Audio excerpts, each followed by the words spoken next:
There is a door inside every man's life that he has been waiting on for years without admitting it. He does not call it a door. He calls it timing. He calls it luck.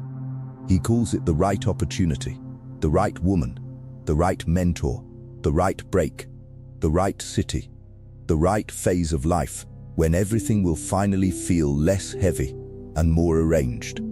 He tells himself he is being patient, being strategic, and being mature.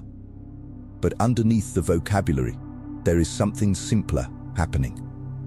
He is waiting for someone, something, anything to arrive from outside and lift him out of where he currently stands. That door does not open, not in the way he is imagining. There is no quiet knock at 3 a.m. There is no stranger walking into his life with the exact resources, attention, validation, or rescue he has been silently hoping for.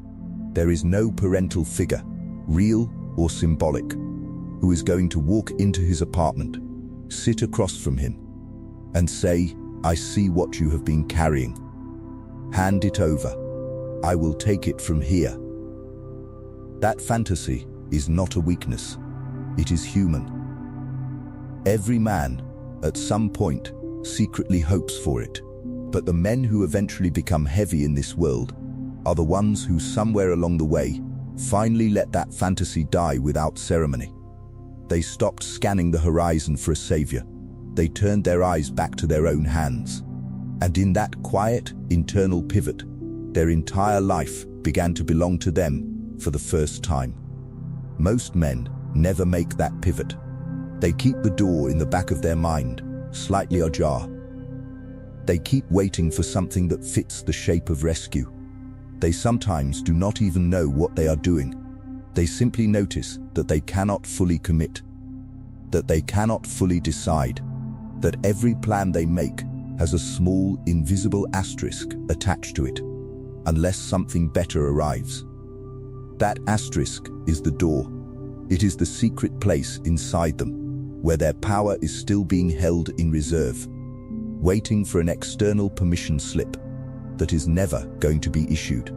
There is a man sitting on the edge of his bed at 32, scrolling through messages that no longer matter, feeling the strange weight of an ordinary night. His body knows something his mind has been refusing to admit. The career he keeps complaining about is not going to suddenly transform. The relationships that keep disappointing him are not going to spontaneously deepen. The body he keeps neglecting is not going to repair itself in his sleep. The money he keeps mismanaging is not going to organize itself in his accounts. The version of him he keeps describing to friends in vague, hopeful sentences is not going to assemble on its own. There is no parent left to call. There is no boss who is going to notice. There is no woman who is going to fix it. There is no friend who is coming to save him. There is only the room, the silence, and the fact that nobody is on the way. And here is the part the world has never told him clearly. That fact, properly understood, is not his curse. It is his liberation. Because the moment a man fully accepts that no one is coming, something else becomes available to him that was always blocked by the waiting. He becomes available to himself. The energy that was being silently spent monitoring the horizon for rescue collapses inward. The attention that was scanning for saviors begins, finally, to study the actual man in the actual chair. The decisions stop being "what should I do" until help arrives, and start being "what do I do," knowing help is not arriving. That is a different kind of decision. It is colder, simpler, and infinitely more powerful, because it is no longer contaminated by hope in the wrong direction. The door does not open, but the man does. A rescue fantasy does not feel like a fantasy. That is what makes it dangerous. It does not arrive with trumpets. It does not announce itself in your journal. It dresses up as patience, as faith, as humility, as waiting for the right time. It tells you that you are not lazy, you are simply being wise. That you are not avoiding, you are simply being strategic. That you are not afraid, you are simply waiting for circumstances to align. And so for years, sometimes decades, a man can live inside a slow, low-grade hope that is silently siphoning his life force, and he will never even register it as a problem. Because hope is supposed to be good. But hope without action is not faith. It is sedation. The man who is unconsciously hoping for rescue makes a very specific kind of decision. He commits halfway. He invests halfway. He shows up halfway. He never fully sinks his weight into anything, because somewhere inside, he is keeping reserves in case the rescue comes. He will not throw himself at the business, because what if the right job offer arrives? He will not throw himself at the job, because what if the right opportunity to leave appears? He will not throw his full self at the woman, because what if someone better walks in? He will not throw his full self at his body, because what if it gets easier later? He will not throw his full self at his discipline, because what if some new method, some new mentor, some new circumstance arrives and makes the current path unnecessary? That posture looks rational from the inside. From the outside, it looks like a man living a slightly translucent life, always partially present, always partially withholding, always slightly elsewhere, because the real version of his life is being held in escrow until conditions improve. This is the hidden cost of rescue fantasy. It does not just delay action, it corrupts presence. A man cannot be fully here when part of him is mentally negotiating with a future that he believes might cancel out the necessity of his current effort. He cannot fully build because builders commit. He cannot fully love because lovers commit. He cannot fully discipline himself because discipline requires the acceptance that no shortcut is coming. The waiting man has, without realizing it, made himself permanently incomplete. He is not a man who is failing. He is a man who has decided not to fully begin, because beginning would mean admitting that this is his life, with these tools, in this body, in this decade, with no rescue scheduled to interrupt it. You can see this man everywhere if you know how to look. He is the man who keeps talking about the business he is about to start. He is the man who keeps describing the body he is going to get back to. He is the man who keeps explaining the kind of woman he is waiting to meet. He is the man whose life is mostly verbal. Lots of plans, lots of intentions, lots of articulate frameworks, very little construction. He is not lying. He genuinely intends all of it.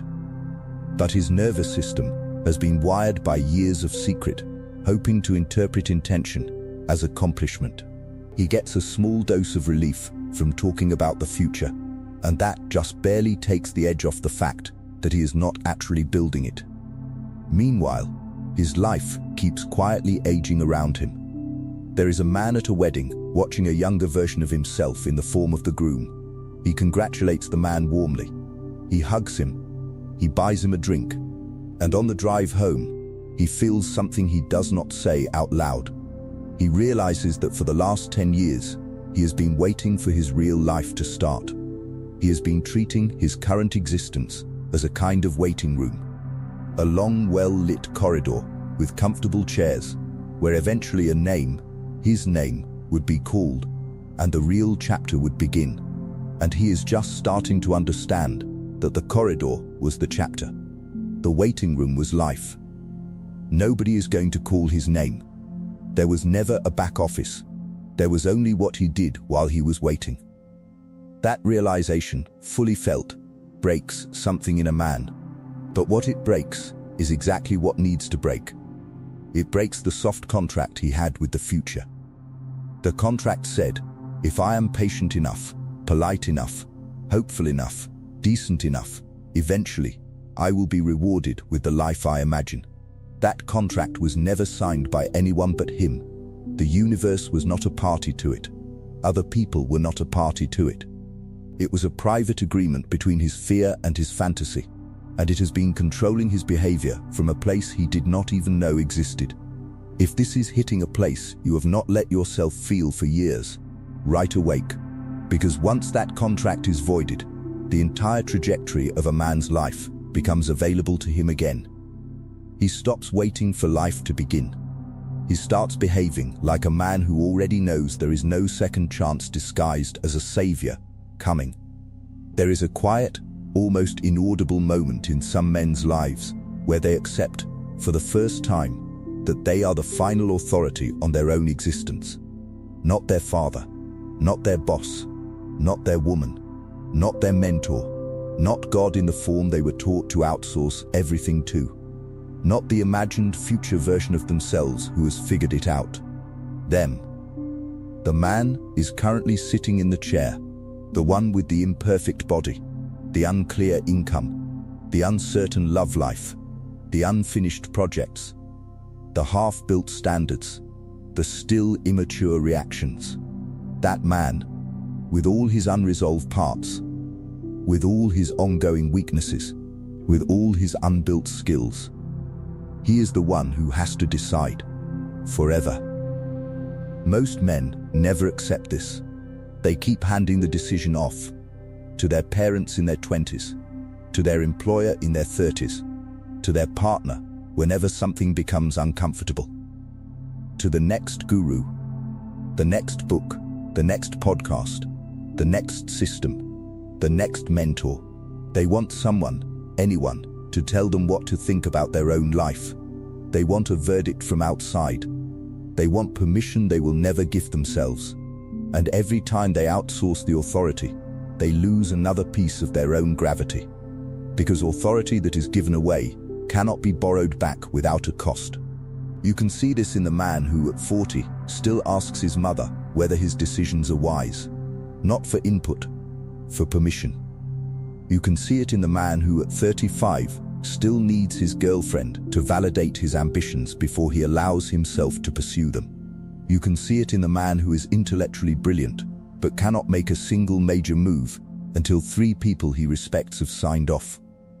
You can see it in the man whose self-image is so tied to external feedback that a single bad review, a single bad week, a single bad comment can collapse his entire sense of who he is. These are not stupid men. Many of them are extremely talented.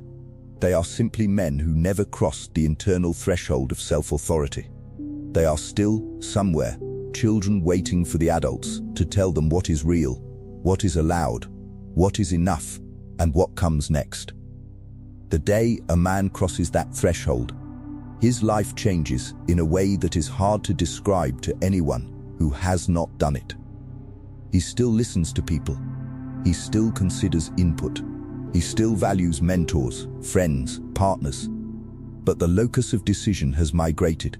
It now lives inside him. He is the court of final appeal.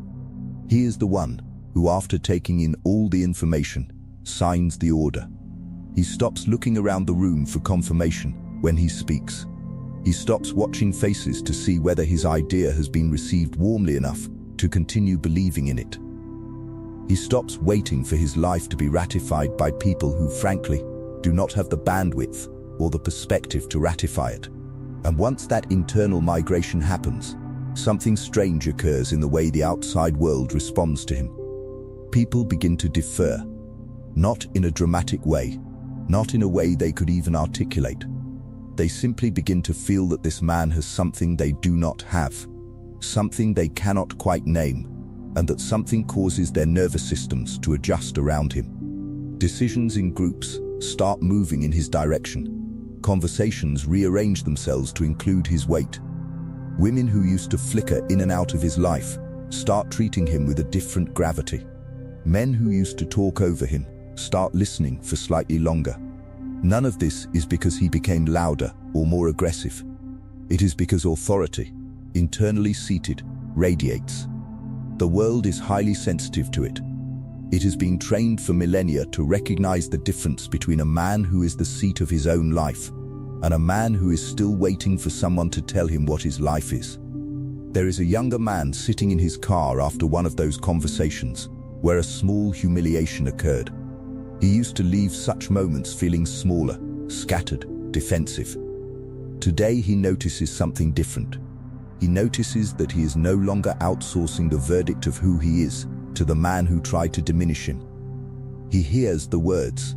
He even acknowledges what was unfair in them.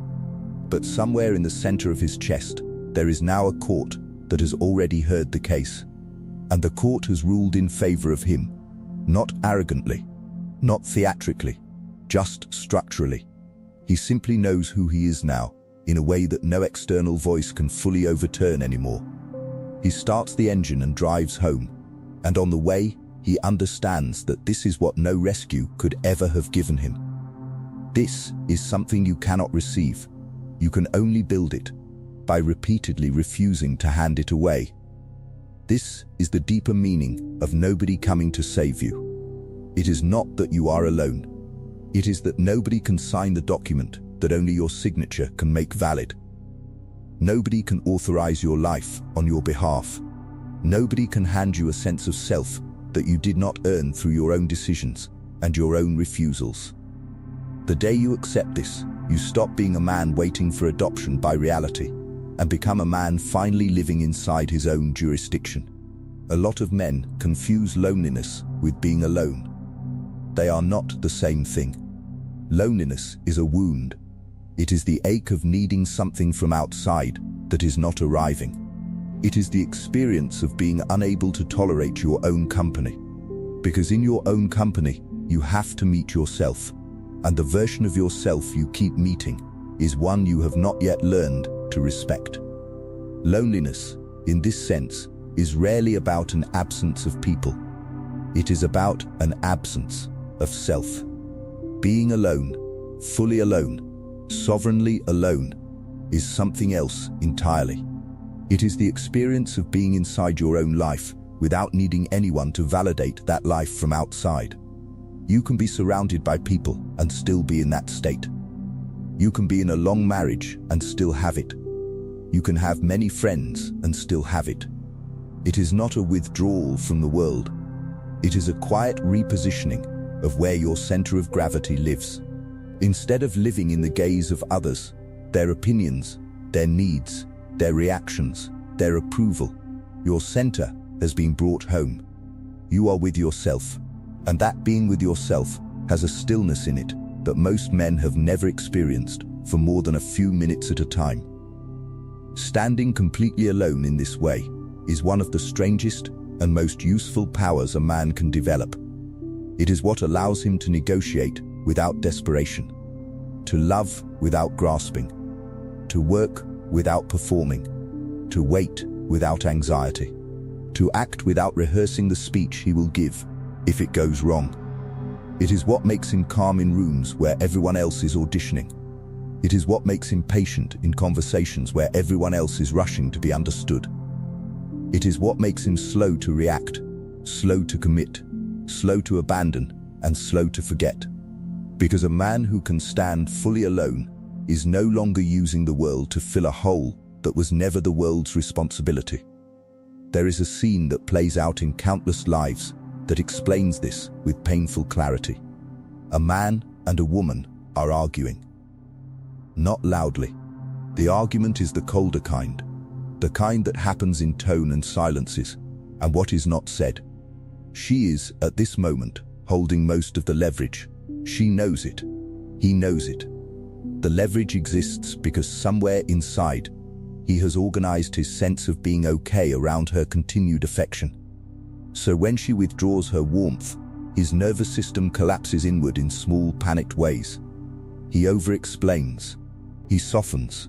He apologizes for things he does not actually think he did wrong. He behaves like a man trying to negotiate with the part of his identity that he has outsourced to her. Now imagine the same scene, but with a man who has done the work of standing alone. Same situation, same conflict. He still loves her. He still cares what she thinks. He still feels the pull of her displeasure. But his nervous system is no longer destabilized by it, because his being okay is not located in her. It is located in him. He can listen to her with full presence, agree with what is true in her words, disagree with what is not, hold the line without theater, and even tolerate the possibility that she might leave without abandoning himself in the moment in order to prevent that outcome. That single internal shift completely rewires the dynamic. She feels it. He feels it. The relationship begins to operate at a different altitude because there is now a man in the conversation, not a child performing manhood. The same is true at work. The same is true in friendships. The same is true with family. The same is true with strangers. The man who can stand alone does not need the room. He can leave the room. And because he can leave the room, he can stay in it on his own terms. This is why solitude, real structured solitude, is one of the most underrated practices in masculine development. Not isolation, not withdrawal, not bitterness. Just regular contact with yourself, in silence, without distractions, where you slowly learn to tolerate your own company until you actually enjoy it, until you actually trust it, until being with yourself stops being something you avoid and becomes something you protect. Men who never do this never stop using other people as anesthesia. They never stop using women, friends, audiences, hobbies, even children, as instruments to escape the simple experience of being in their own skin. They confuse busyness with depth. They confuse popularity with belonging. They confuse stimulation with aliveness. And when, inevitably, the people around them shift, leave, change, die, or simply lose interest, they fall apart, because the structure they were leaning on was never structurally theirs. If you have spent your life slightly afraid of being alone with yourself, right own, because the man who can be alone, fully, without flinching, has reclaimed the only territory that was ever really his. It is important to be precise here. Nobody is coming to save you does not mean nobody will ever help you. It means the form of help that actually exists is different from the form your fantasy has been waiting for. Real help is real. Mentors are real. Friendships are real. Mentorship, partnership, allyship, love, all real. People do change each other's lives. People do open doors for each other. People do walk through dark seasons with each other and help carry the weight. To deny that would be to lie about how human life works. But there is a brutal difference between help and rescue. Help arrives when you are already moving. Rescue is what you wait for when you are not. Help amplifies your existing direction. Rescue is what you imagine will provide the direction in the first place. Help is offered to a man who is already exerting force.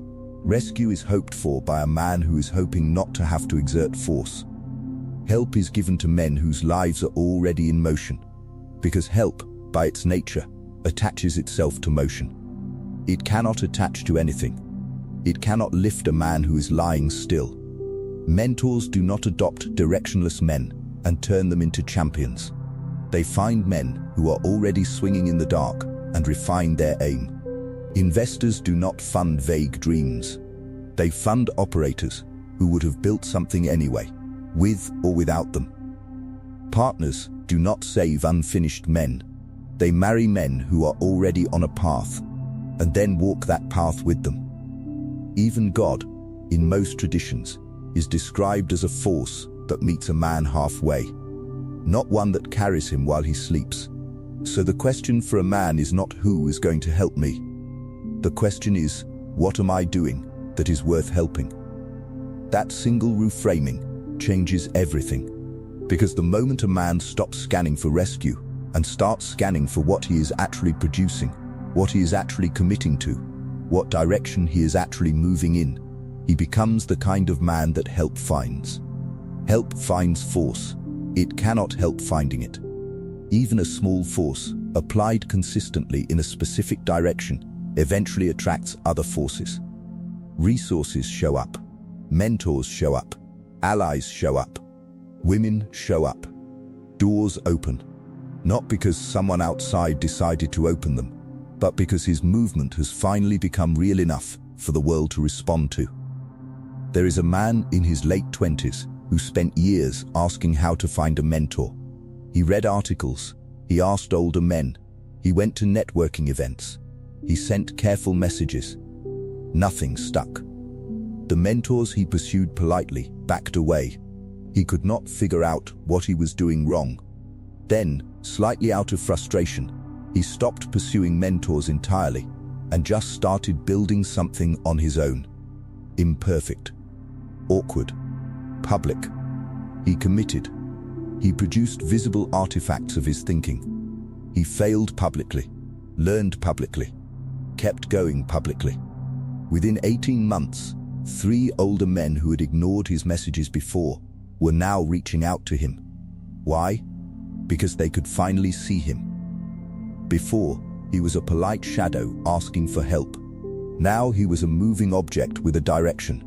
And direction is what experienced men are willing to invest in.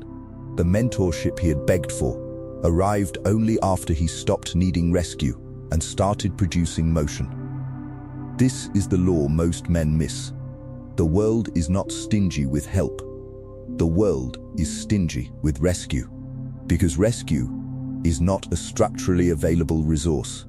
Help is everywhere, but it only locks onto men who are already exerting force in a coherent direction.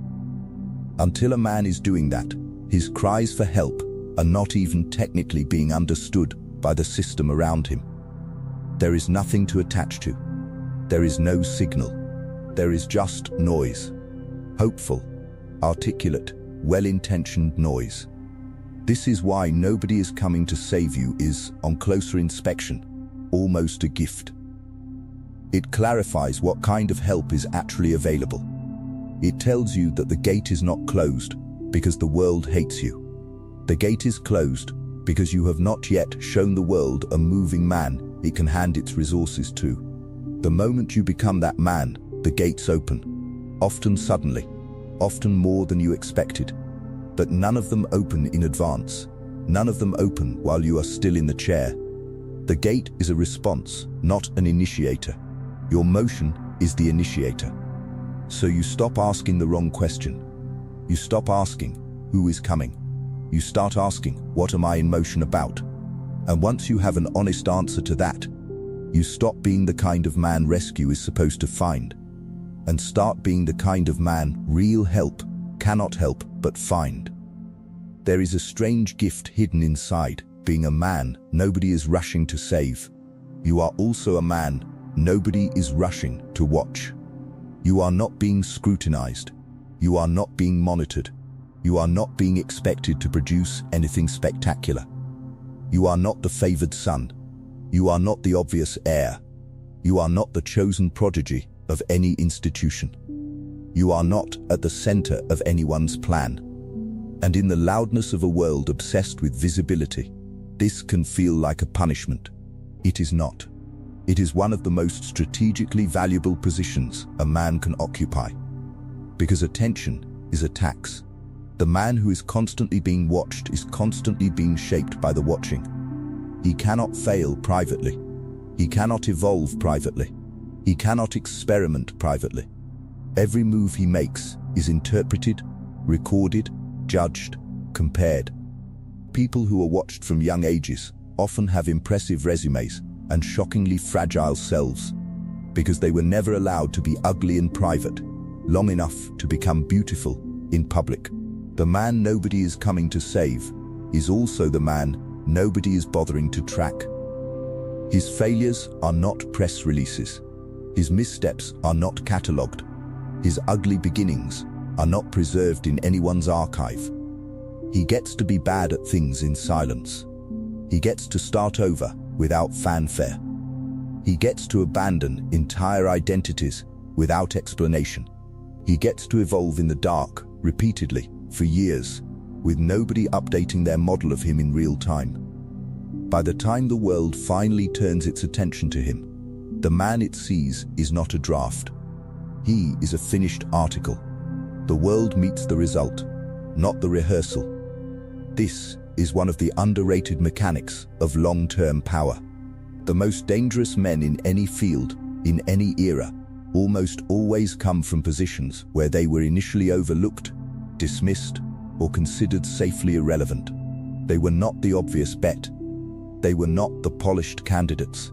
They were not the one anyone was preparing to anoint.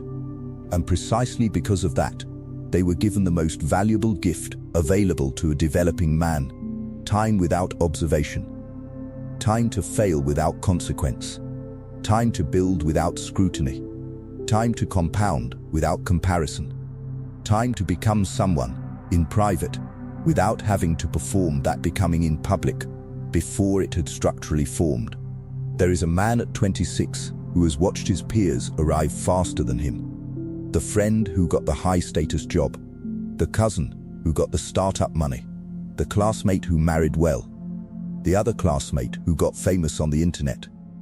He has watched all of this from the side, and in every weak moment of his interior life, this has made him feel like he is behind some imaginary curve, behind some race nobody actually agreed to run, behind some standard he never sat down and chose. But there is another way to read his position. He is invisible. Nobody is forming a strong opinion of him yet. Nobody has filed for him.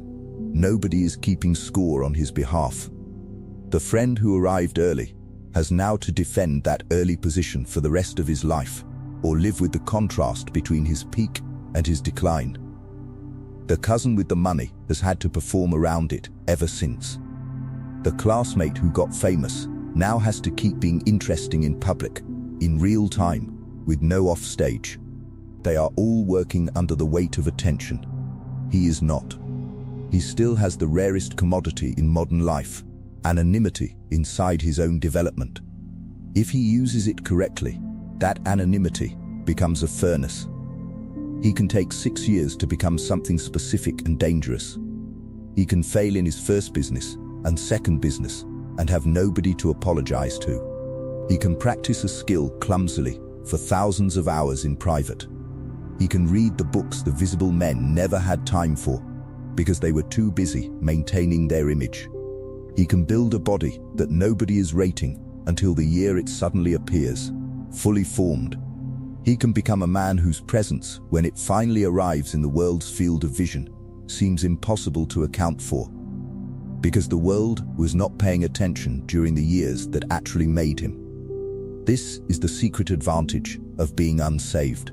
The men who are being saved, the favorites, the chosen, the obvious heirs, are also being defined. The man nobody is coming for gets to be the author of his own definition. So when the world ignores you, do not interpret that ignoring as proof of your unimportance.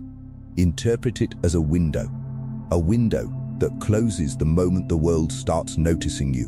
While it is open, you can do the most important construction of your life, unmonitored. You can become the kind of man whose final form does not even resemble the boy who used to wait for someone to come. If this is the lens you needed to see your current invisibility through, right unseen. Because the man nobody is watching is the man who can become anything he is willing to build in the dark.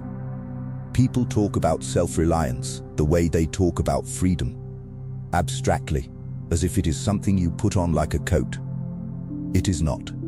Self-reliance, when it actually arrives, feels nothing like a slogan. It is not loud. It is not posturing. It is not a man on a podcast yelling about being a lone wolf. It is much quieter than that, and much more structural. It is a slow, almost boring rearrangement of how your nervous system relates to the world. The world stops being a place you are constantly asking things of, and starts being a place you are quietly responding to, from a center that is fully yours.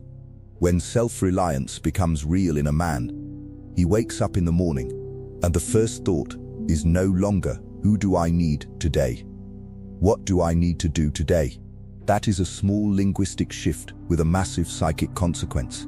The first version has him scanning his environment for sources. The second version has him scanning his own structure for direction. The first version places his life in the hands of variables he does not control.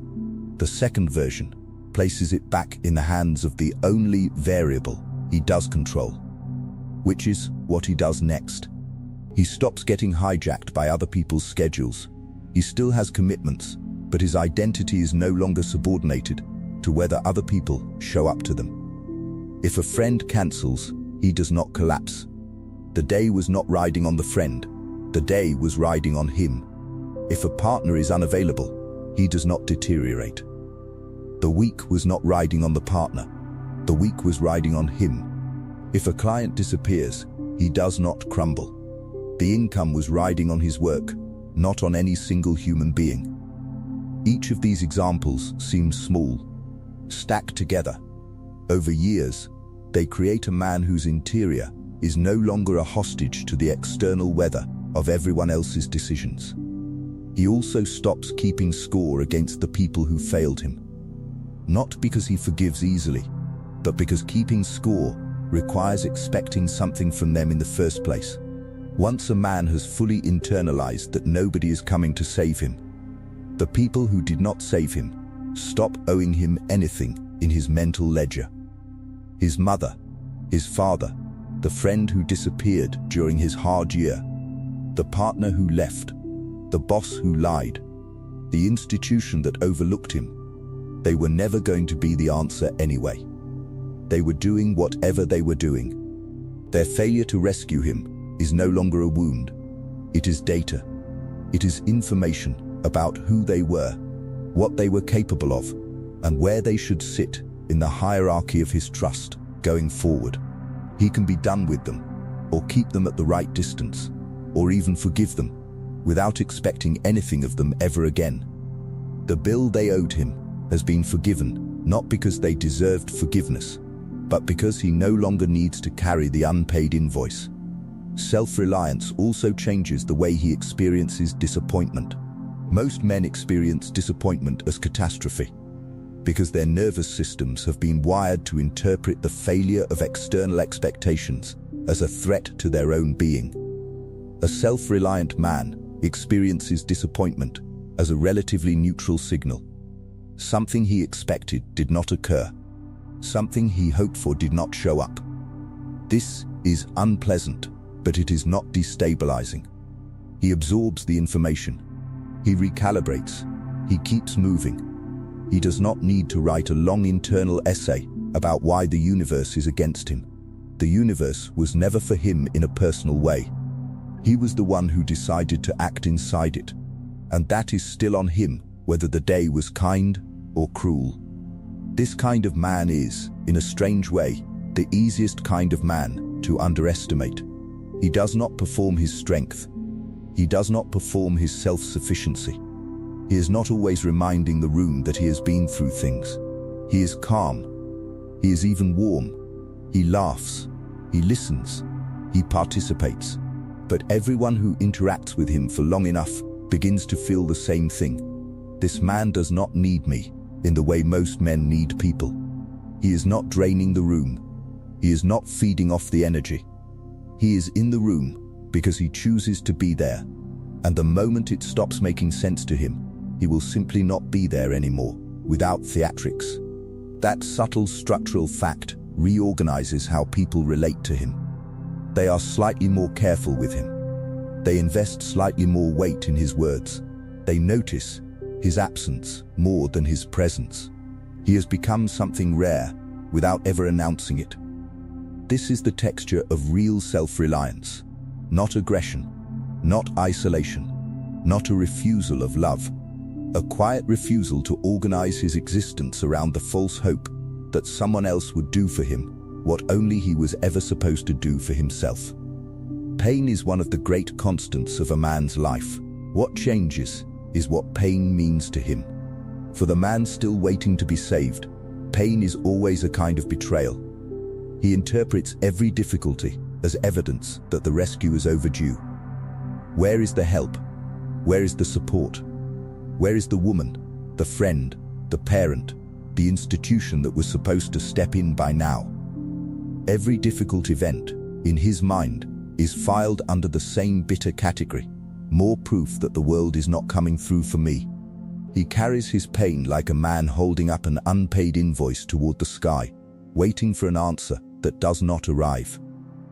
For the man who has accepted that nobody is coming, pain becomes something else entirely. Not a betrayal, not a sign of cosmic abandonment, not proof that the world is failing him, just information, just weather, just another room he has to walk through. The pain still hurts. It hurts perhaps even more in some moments, because he is no longer numbing it with the fantasy that someone is about to lift it off him. But the meaning of it has changed. And meaning is, in many ways, the heaviest layer of pain. Take away the meaning, and the raw sensation, while still real, becomes manageable. He gets fired. The earlier version of him would have collapsed inward, waiting for someone to fix it, raging at the unfairness, drafting long internal speeches about how he deserved better. The current version of him feels the hit, lets it sit for a day, then opens his laptop and starts moving. Not because the firing was fair, maybe it was not. The point is that unfairness is not his strategic concern. What he does next is, nobody is coming to retroactively make the firing not hurt. So he absorbs it, sees what it teaches, and uses it as input for the next move. He gets left by someone he loved. The earlier version of him would have lived inside the grief like it was a sealed room. He would have waited for her to come back, or for someone else to walk in and replace her, or for some external life event to distract him from the size of what he was carrying. The current version of him grieves, sometimes deeply, but he does not stop being the man in charge of his own life. He still trains, he still works, he still keeps his promises to himself. He lets the pain exist alongside his life, rather than allowing it to become his life. He is sad and disciplined at the same time. He is hurt and structured at the same time. This is not coldness. This is a man who has internalized the truth that nobody is going to live this pain for him. So he refuses to let the pain run his hours. He gets sick. He gets betrayed. He gets blindsided. He gets failed by people he believed in. He gets robbed by the universe in some way that is not even philosophically defensible. The earlier version would have felt persecuted. The current version simply notes, this is the kind of thing that happens. He acts accordingly. He cuts losses. He moves carefully. He protects his future from the contagion of his current pain. He does not let one bad chapter become a bad book. The interesting thing is what this does to fear. For the man waiting to be saved, every fear is amplified, because his survival is supposedly conditional on the cooperation of others, and others are unreliable. So everything is precarious. Everything has the potential to ruin him. Fear lives constantly in his peripheral vision. Even his good moments are haunted by it. What if this ends?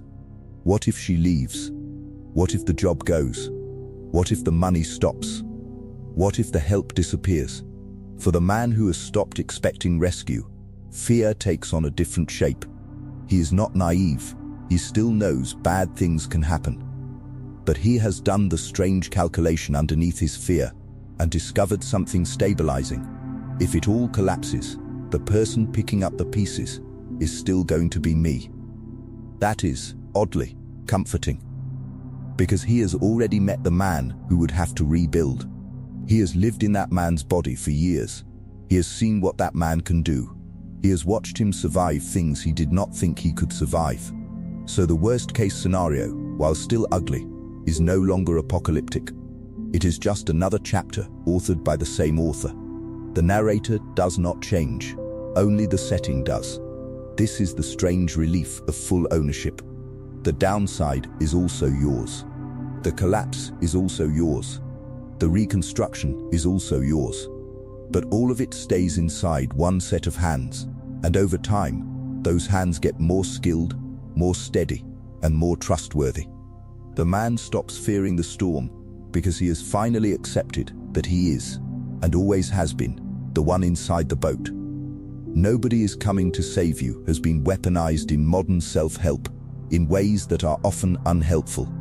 It is used to shame. It is used to bully. It is used to dismiss the legitimate suffering of men who have, in fact, been failed in real and serious ways. There is a tone in which the phrase is delivered that sounds suspiciously close to "therefore your pain does not matter, get over it." That is not what is being said here. What is being said is more surgical. The phrase is not a verdict on your worth. It is a description of the structural reality you are operating inside. You can be deeply loved by people in your life and still be the only one who can sign the documents of your existence. You can have wonderful mentors, allies, and friends, and still be the only one who can do your reps, take your hits, make your decisions, and live with your consequences. The nobody is coming is not a denial of love. It is an acknowledgement that love, as powerful as it is, cannot substitute for self-authored motion. Anyone who tells you otherwise is either selling you something or projecting their own fantasy of rescue onto your life. So the task is to turn the knife into a tool. You take this hard truth and use it as a sharpening edge instead of a weapon against yourself. You let it cut away the rescue fantasies, the half-commitments, the secret asterisks, the soft contracts with the future. You let it slice through the parts of you that are still waiting for permission, validation, and adoption. And what remains is leaner, more precise, more yours. You start asking yourself a different set of questions on a daily basis. Not who might help me, but what motion can I produce today that is unmistakable? Why has no one noticed? But what am I doing that would be worth noticing if anyone bothered to look? When does my real life start? But if this is my real life, am I behaving like a man who knows it? These questions are not glamorous, but the answers, repeated daily over years, build a different kind of man. A man whose life is not a complaint anymore. A man whose energy is not constantly leaking out toward imagined saviors. A man whose interior has been quietly rearranged so that even his suffering serves his trajectory rather than interrupting it. There is a man who used to spend his journals listing the people who had let him down, pages and pages of it. Names, dates, specific betrayals. He thought he was processing. He was actually rehearsing. He was practicing being a man whose life had been derailed by other people's failures. Then, one night, he closed that journal and started another one. The new one had only 2 prompts at the top of every page. What did I do today that no one made me do? And what is my next move, regardless of who shows up? Within 6 months, his life was not the same. Not because his circumstances changed dramatically, because his focal point changed completely. He stopped journaling like a victim of other people's decisions and started journaling like the protagonist of his own. You can do this on any scale. You can do it with money. You can do it with your body. You can do it with your discipline. You can do it with the relationships you currently have. You can do it with your work. You can do it with your spirituality. You can do it with grief, with anger, with shame, with anything you have been waiting for somebody else to handle on your behalf. The mechanics are always the same. Acknowledge that no rescue is coming. Reclaim the energy that has been waiting at the door. Direct that energy into specific, repeatable motion in the parts of your life you actually control. Let the motion accumulate. Watch the world begin to respond not to your hopes, but to your behavior. Watch help, real help, start finding you in ways the rescue fantasy never could have. This is how the knife becomes a tool. You let the hard truth do the work you were unwilling to do. You let it kill the part of you that was always going to keep you stuck, so the rest of you can finally move. If you can feel that knife in your chest right now, and you are choosing to use it instead of being cut by it, write mine. Because the man who turns this realization into a tool stops being a man waiting for life to begin and starts being the man whose life is, finally, his. Here is what the unsaved man eventually understands. The fact that nobody is coming is not the sentence at the end of his life. It is the sentence at the beginning of it. For most of his earlier years, he lived inside a quiet, half-conscious arrangement where someone else was always supposed to author the next chapter. A parent, a teacher, an employer, a partner, a culture, a god whose role he had badly misunderstood. The chapters that arrived under those arrangements were never quite his. They had his name on them, but they were written in someone else's handwriting. He was a character in books authored by people who did not, in fact, know him very well, including some who barely knew themselves. The moment he accepts that nobody is coming, the pen finally changes hands. Not metaphorically, structurally. He starts authoring. He starts deciding what counts in his life and what does not. He starts deciding which standards he will keep when no one is watching. He starts deciding which people get full access, which get measured access, and which get none. He starts deciding what work he will commit to, regardless of whether it is rewarded immediately.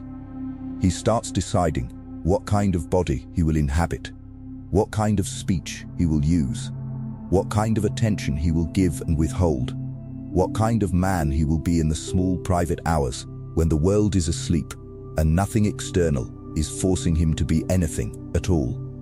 This is the deeper meaning of advantage in this context. It is not that being alone is fun. It is not that he should be glad for the people who failed him. It is not that his suffering was secretly a blessing. It is that there is one specific kind of power that is only available to a man who has finished waiting. The power of full authorship. The power of unshared verdicts. The power of being the only signature on your own life. That power cannot be bestowed by a savior, because a savior would, by definition, occupy part of the authorship. It can only be inherited by a man who refused to delegate it. So what does this man look like 10 years after he stopped waiting? He looks like someone whose words land slightly differently than other men's. Not because he speaks more, often he speaks less. But the weight behind his speech is denser. The room senses that the man speaking is the same man who lives behind the words when no one is in the room. There is no split, no marketing layer, no performance of qualities he does not actually possess. He is, in a quiet way, integrated. He looks like someone whose relationships are smaller in number but disproportionately strong. The people in his life are there because they passed through the filtration of his standards, not because they happened to be standing nearby when he was too lonely to be selective. He loves with a different kind of attention. He stays with a different kind of presence. He leaves, when he must, with a different kind of finality. He looks like someone whose work has compound character. Years of consistent motion in his chosen direction have produced results that look, from outside, like luck. Suddenly he has skills. Suddenly he has money. Suddenly he has options. Suddenly he is being approached for things he used to chase. None of this is sudden to him. It is the predictable arithmetic of a man who stopped waiting and started building, in silence for long enough that the silence finally broke into substance. He looks like someone who is, at last, not afraid of being alone with himself. The silence that used to terrify him is now the place he goes for clarity. The chair, the room, the long evening with no one in it. These are no longer punishments. They are workshops.